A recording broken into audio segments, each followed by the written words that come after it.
Sometimes we just take for granted that people are ready. Some people are great managers, but they have a really difficult time making that transition from manager to executive.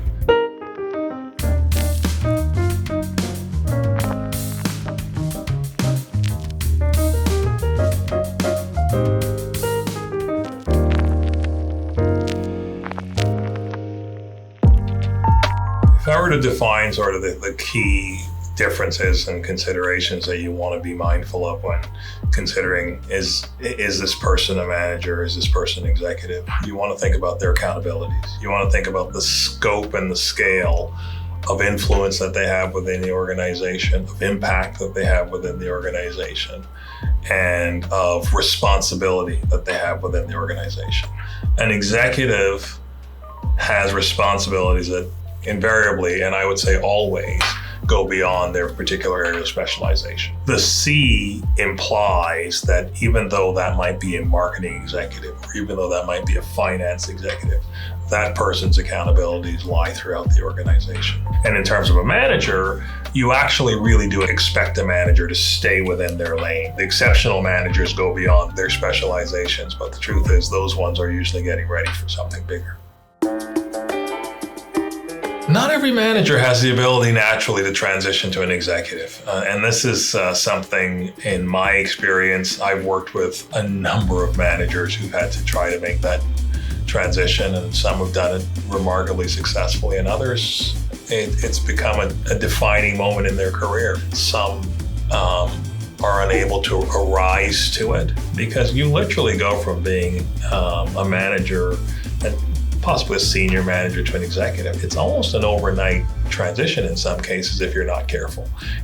Large organizations have the benefit of sort of preparing managers. They take them on training, they put them in courses, they carry them out to offsites, and they get them ready and exposed and able to be good executives when the time comes. But in a lot of smaller organizations, someone goes into the inner circle overnight.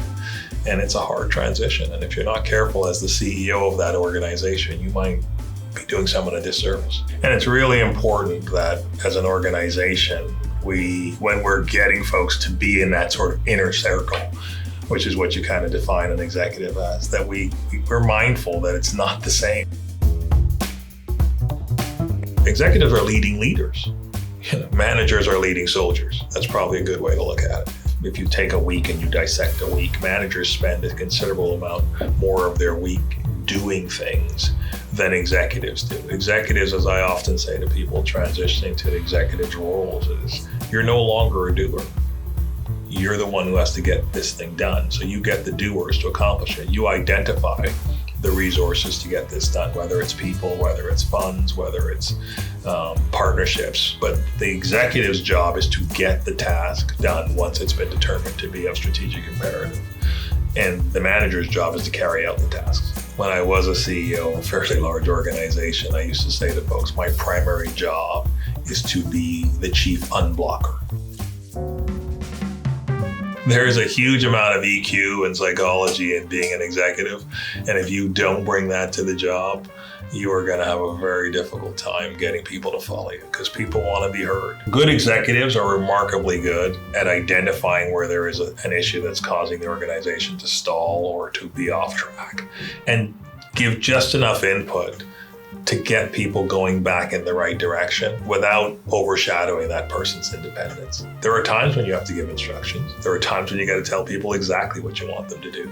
But usually a good executive knows that that's the exception, not the norm. Executives who are always telling you what to do lose accountability below them. But if I'm helping you to accomplish that task without removing your contribution to that or your accountability, then I've probably steered you in the right direction. I'd say the biggest skill, and it's actually a trait maybe I would call it, is awareness.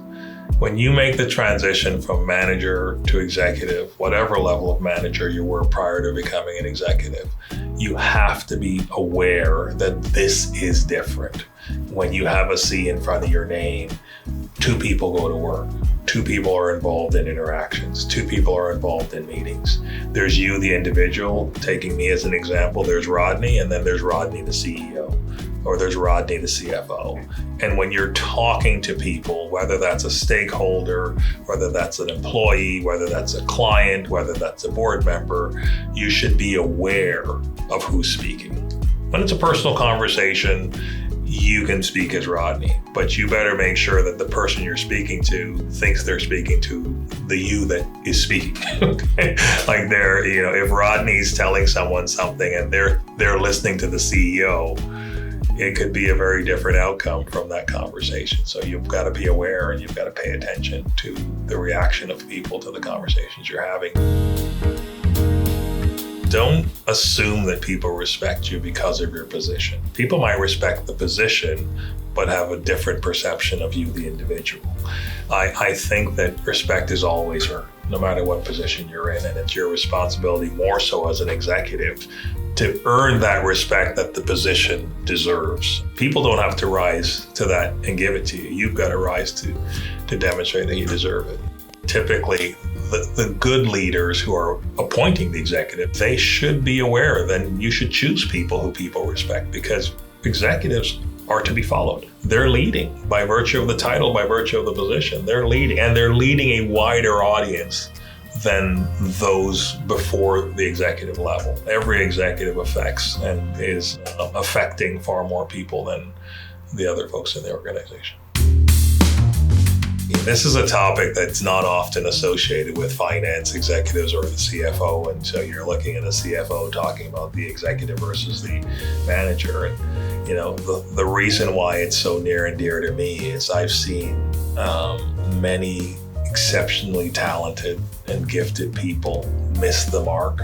So if you're a CEO and you're watching the video, I'd say look around at your team and think about who on your team would benefit from this conversation and send it to them.